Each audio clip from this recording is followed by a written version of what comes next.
I work with the elementary student teachers, and a little background on our multiple subject program. I have 53 this year. I think I had 53 last year.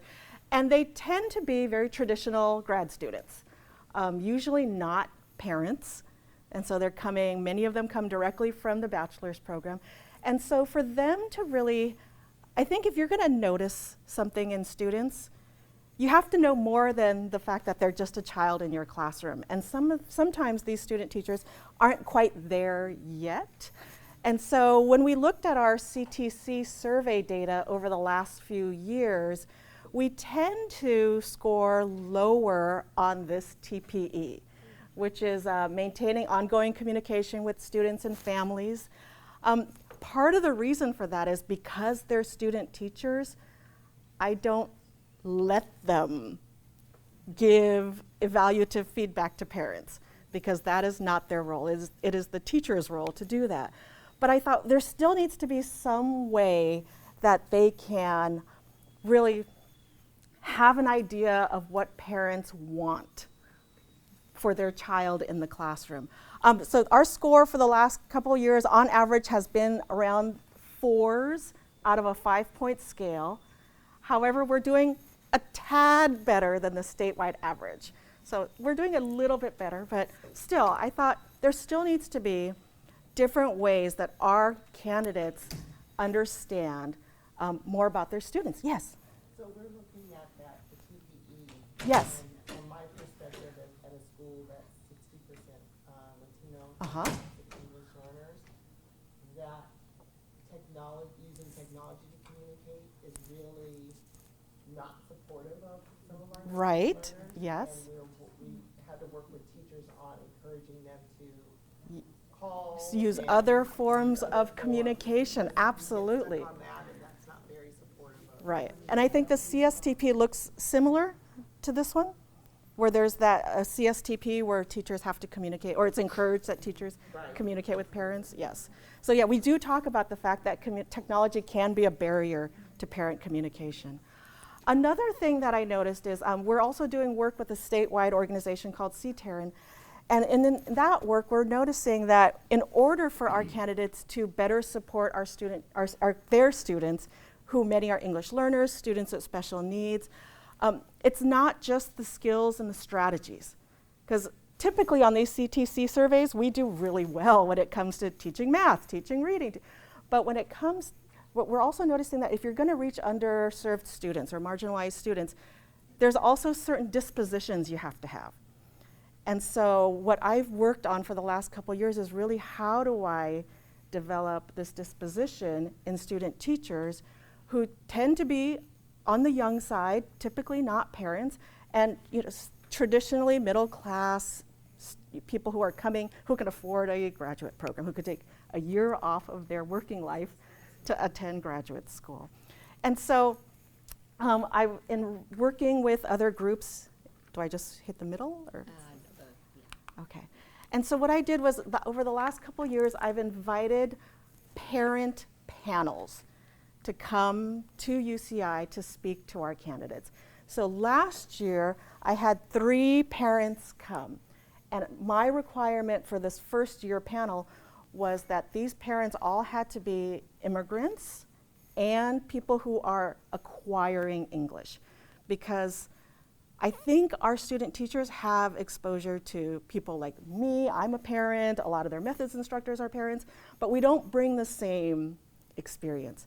So in bringing this first group of parents, I asked the parents, can you please speak to my group of new teachers about what you want for your child in school?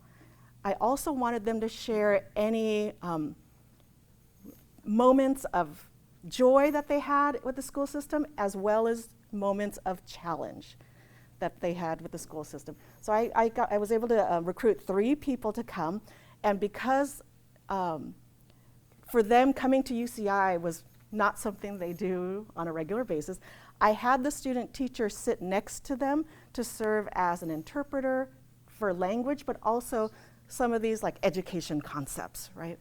And so one parent was, she was Vietnamese, and she had 3 children, 2 with special needs, and the other 2 parents were Spanish-speaking parents who had immigrated when their kids were very little. And so all of you being school teachers and administrators and probably parents yourselves, what do you think some of the things were that these parents said, who were the immigrant parents? What do you think, why did they want to speak to brand new teachers? Why would you think they would take time out of their day to come to UCI to speak to these new teachers? What are some things you might have heard? Marisol? I'm only going to speak from my experience when I've parent panels with my new teachers. Yes. And I'm always amazed at how the parents spend a lot of the time thanking the teachers. Okay.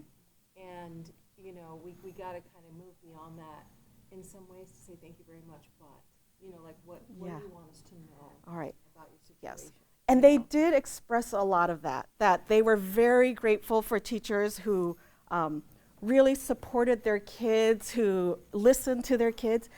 And they also said in some way, I'm not the teacher. I don't know how to do what you're doing. So that was kind of the message. Alicia? I've gone to a couple of LCAT meetings for the first time this Yes, year with okay. some parents. And I walked out of there just absolutely amazed, super impressed, Yeah. and humbled by their level of commitment. Yes. Because they asked and had like a wants list. They had, like when you talk about noticing, what they noticed on the campus, what was happening in the classrooms was really targeted and specific. Yes. More than what I thought. So like Oh, when it goes yeah. back to that one video too, when she talked perception, even being in the Santa Ana community for as long as I've been, you do have some of these perceptions, whether you're aware of it or not. And I didn't expect, to be quite honest, the level of specificity and drill down. And it wasn't superficial, it wasn't fluffy. It was really targeted. It was targeted about like the social emotional learning. It was targeted about instruction, the wants for the kids in terms Right. of moving forward. And I would imagine that, you know, having opportunities where some of the student teachers can witness that a little bit too, and avoid some of those perceptions when they're in Yes. some of the communities that, you know, have some kind of a label, right or wrong. Right. Yeah. Would be, I think, pretty powerful. Because Well- it was super powerful for me. You Well, know, and I went I have to five tell you. meetings and it was awesome. At the end of panel 1, I was playing Oprah, so I was kind of doing the questions. When I turned around to look at my 53 student teachers, every eye was red. Every eye was red. They did talk about that, how much they appreciated the work of the school because they felt like as parents, one father even said, "What do I know? I'm not a teacher." But what he did know was his own child. And that was kind of another message was, we want you to know that we know our kids best. And one of the mothers talked about being in a meeting and the teacher and the principal around the table not listening to her and how frustrating that was. These parents talked about moving within districts to attend specific schools, and the other parent said, "I can't afford to move." And so she was kind of like, this is my only choice there. So that was the experience of the immigrant parents. This one, yes. Oh, I was going to say, in Oh, yeah. my experience with parents of immigrant parents, that there's some universal truths. Yeah. That they want their children to be as successful, they want their children to be assimilated into Absolutely, our yeah. society, because in many cases, they're leaving a country where the opportunities are very limited for their child. Perhaps their child has diverse needs. Yes. So they're giving up so much to come here. Right. And oftentimes they want their children not necessarily to be with children of the same cultural background. They want their children to be immersed in diversity themselves, so their Right. children can be successful in Absolutely. this country. Yes, so that did come out, that they wanted that for their children. In year one thing that the father said, he said that when he goes to pick up his daughter from school, he noticed that, he said, teachers need some kind of help. because he said, you know that dismissal period at the end of the school day? And it made me reflect on my own dismissal period, where you're on your last nerve, it was probably really hot in the classroom, your kids are antsy, they're ready to go. He said, I have seen so many teachers screaming at their classes at the end of the day during dismissal. And so that alone, that comment alone, triggered a lot of our mindfulness work at UCI. This year, the parents that participated in my panel were all parents of children with Down syndrome. All right, so there, again, what do you think are some of the challenges these parents had, and what are some of the wants that they had for their kids? You've worked with these parents before. Mm-hmm. I would imagine that they would want us, teachers to notice that their child is not just that child with a label, because we know a child with Downs can have more mild, more severe, and really attend to what the child's needs are and abilities as opposed to disability. Yes.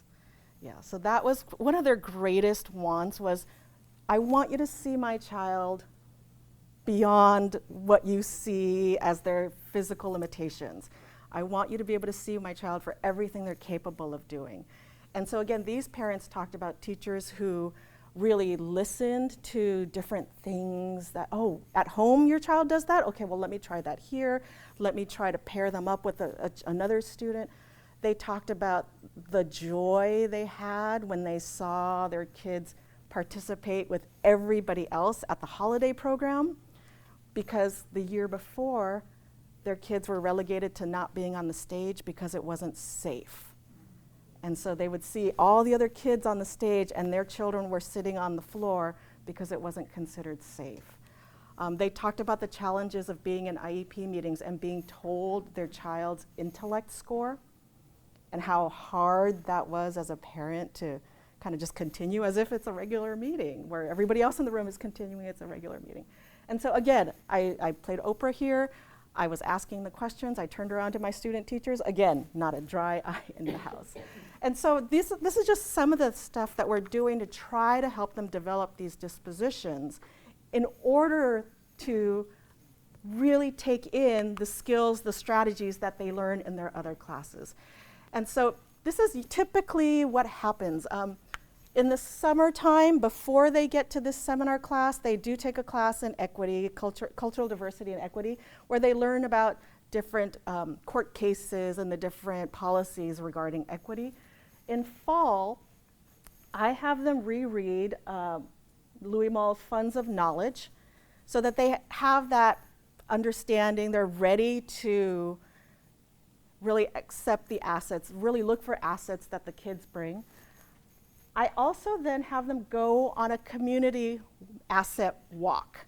So I encourage them to go look around, walk around the community where they're placed for student teaching.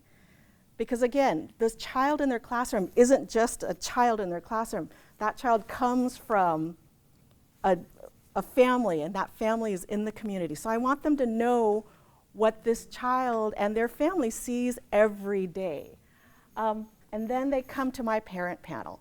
So after this experience, they're taking an English language arts, English language development course where they're learning strategies to work with English learners.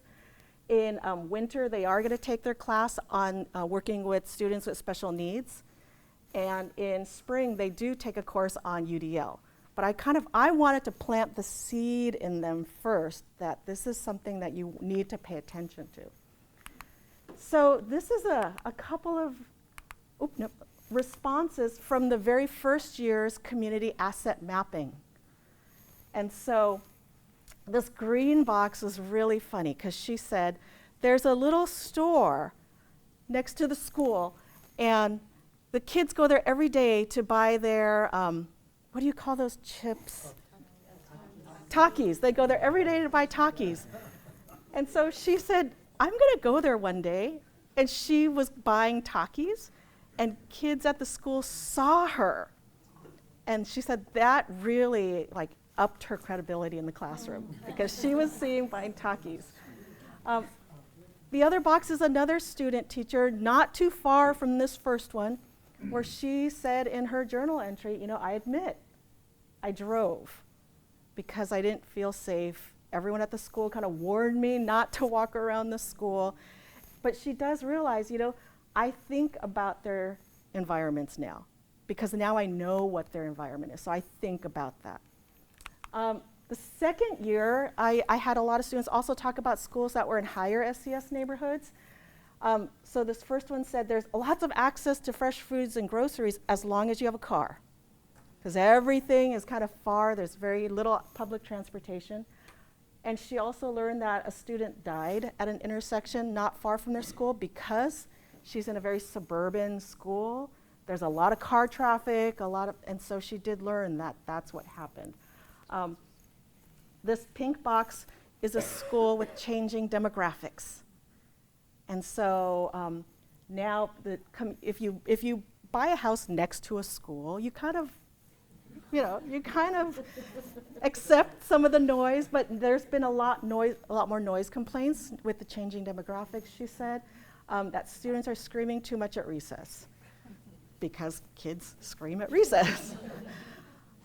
And this is also a school in a very affluent neighborhood, and she said, yes, the area is very affluent. There's a lot of access to organic produce and food, but if you're a child from a family who isn't as well off socioeconomically, that could be a challenge for you to find affordable food. It means that you have to travel quite a distance to get the food.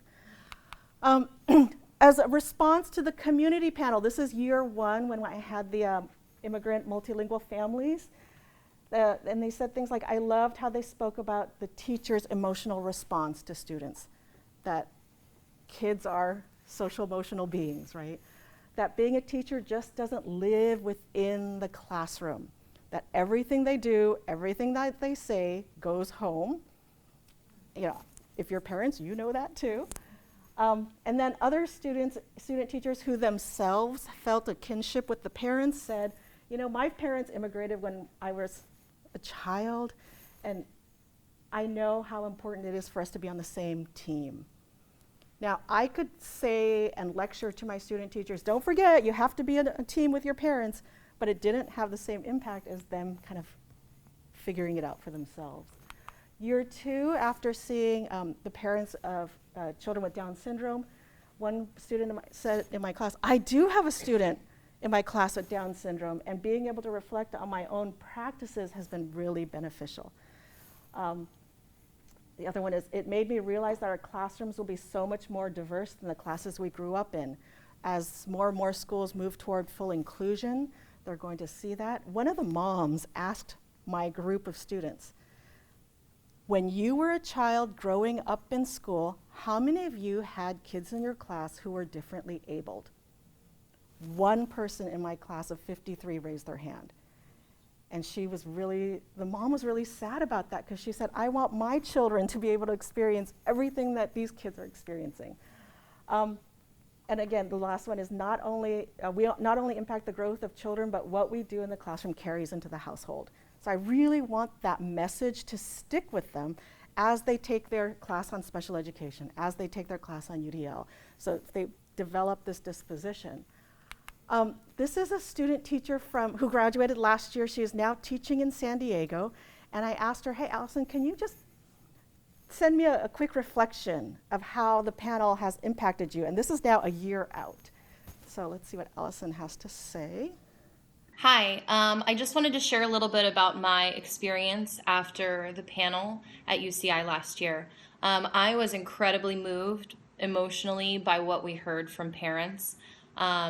I left in tears. And I think what struck a chord with me was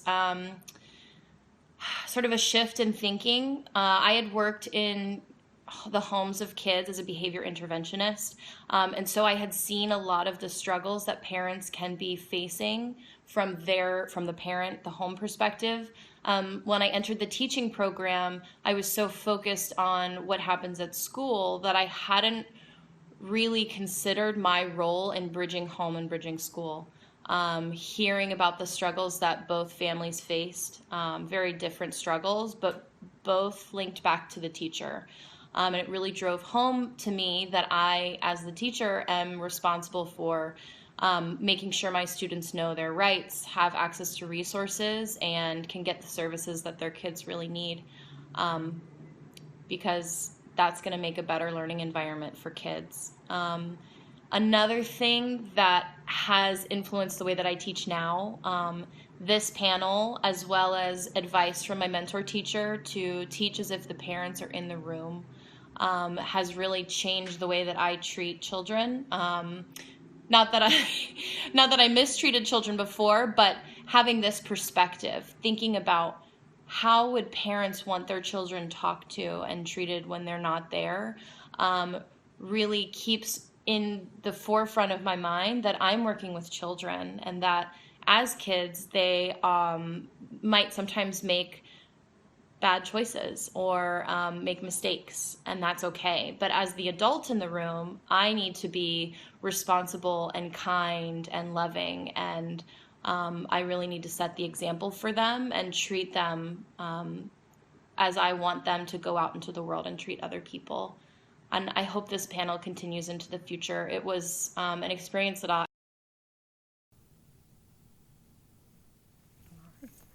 Thank you.